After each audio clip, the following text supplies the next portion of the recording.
I stay in my own lane, I'm saying the training. Yo, right for it out the checks. This he jerk on clean out the mess. Allegheny Middle School and Alderdice High School.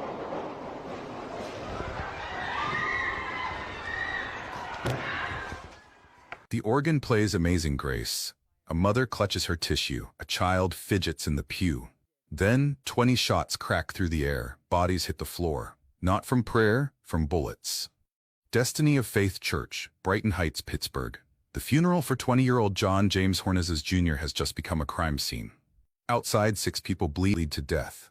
But this massacre? It started 13 days earlier. October 15th, 10:05 p.m. A Sunoco gas station on Cedar Avenue. Betty Jean Averett, 59, grandmother of 7, stood at her usual bus stop. Jacqueline Mahalik, 33, rushed past on her way to work, the late shift. They had 12 seconds left to live. The men with guns weren't aiming for them. Betty and Jacqueline just happened to exist in the space between hatred and revenge. By the time the shooting stopped, 3 bodies lay on North Side concrete. One of them was John Hornizes Jr., the same man whose funeral would become the next target. Welcome to True Crime Anatomy. Thank you to our amazing subscribers for being here with us. May your families stay safe wherever they are. Today we're taking you inside a case that shook Pittsburgh to its core.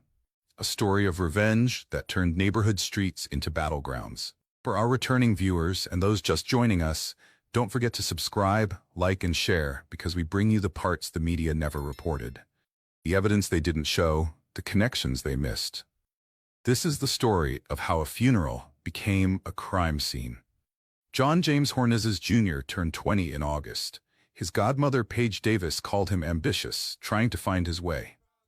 But the North Side streets had their own plans for young men. October 14th, 24 hours before the shooting, Hornizes posted a photo with friends, smiling, throwing up hand signs.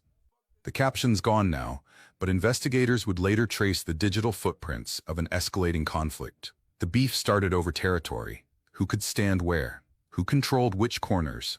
Typical street politics that usually ended with posturing, maybe a fistfight.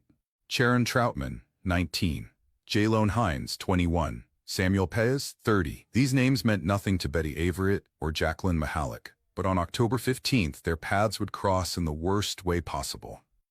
Text messages recovered later showed the tension building, threats traded, locations shared. Someone mentioned the Sunoco on Cedar. Someone else said they'd handle it. By 10 p.m. on October 15th, 2 groups of armed men